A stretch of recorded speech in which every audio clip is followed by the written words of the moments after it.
Tuesday, December 6th saw Back4Blood's third DLC, River of Blood, and with it, all the goodies you'd expect from a new patch.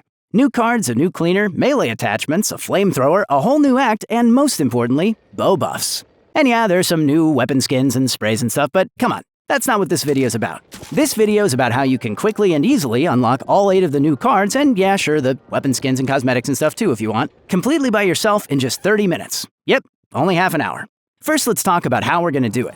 In the Children of the Worm, the devs moved new card unlocks out of the Skull Totem supply lines we got in Tunnels of Terror, and into a new mechanic called duffel bags.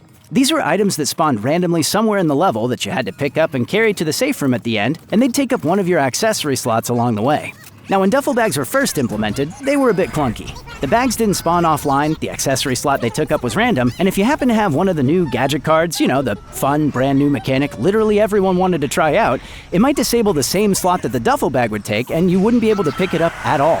But honestly, the biggest pain point was that the new cards weren't even front-loaded, so you might have had to slog through almost 100 duffel bags full of titles, emblems, seasonal skins, whatever cosmetics you didn't already own, just to get the handful of new cards that you actually wanted.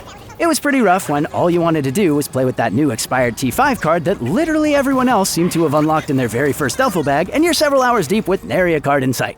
But after that debacle, community feedback was clear, and to their eternal credit, the devs actually listened. I do want to say that Turtle Rock Studios has been absolutely fantastic about listening to their players about the pain points in their game from everything that I've seen. As someone who watched Arch Nemesis go core in Path of Exile and then stick around completely warping the entire game for several patches before finally getting removed in 320, it's really refreshing to see something like this be heard and actually addressed promptly. When you respect the time of your players, they'll spend even more of it playing your game and actually enjoy themselves while they do. Okay, so tangent over, but yeah. After these duffel bag tweaks, the first unlocks you get are always going to be the cards that you don't have yet. So if you already own all the other cards in the game, you only need to grab 8 duffel bags to unlock the new cards introduced in this patch, and then you can keep going to unlock the new cosmetics if you want to. So now that we know what we're gonna do, let's get into how we're gonna do it. I like to speedrun the final act of Act 5, Awaiting Our Justice, on Recruit difficulty. Since the difficulty doesn't affect the bags at all, we just need to get them and get out. The lower difficulty lets us be faster and a little bit more reckless. No, not this god-awful card, just that there's more room for error, is what I mean. I made a deck for my obnoxiously long duffel bag grind back when Children of the Worm dropped, and honestly, it still gets the job done just fine. Feel free to put your own spin on things, but I would recommend grabbing all the sprint speed you can, plenty of use speed for C4, a good chunk of stamina and stamina recovery, and maybe some extra offensive accessory slots. I'd also recommend Breakout for the rare time a sleeper gets you, or if you have a hag that spawns and you get grabbed. You honestly don't need any damage cards because, again, we're doing this on Recruit, but feel free to do your own thing here. This is just what I used, and it's a good rough guide. Now, the name of the game here is Speed. So, blow through these menus because none of it really matters for this.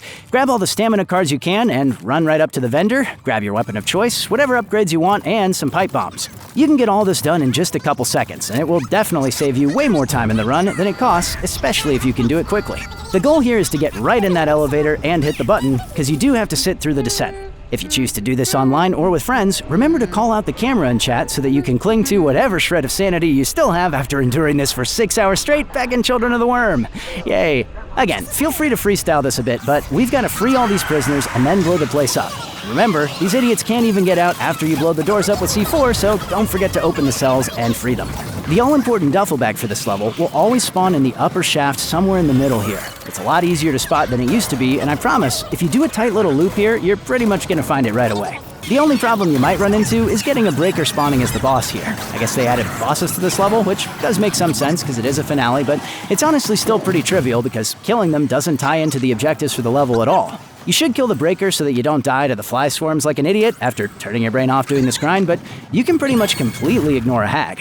So once you've blown up the doors for the smooth brain prisoners and also opened up the cells for these slack-jawed mouth breathers so that they actually escape, you just have to blow up 3 dynamite rooms. Personally, I try to save my pipe bombs for this part if I can because the hallways always feel the most crowded during this portion and it's incredibly annoying to get stuck on the hordes. I also still enjoy the expired T5 for this part, even though it is way less impactful in this process than it used to be. It still clears you some nice space when you need it, even with very little card investment in your deck. You don't actually have to kill anything. You don't even have to protect the prisoners after freeing them, because apparently the Ridden and cultists are almost as brain dead as these prisoners are, and they just completely ignore them. Your only job here is to infiltrate the dealers, find the supply. Okay, nope, not that.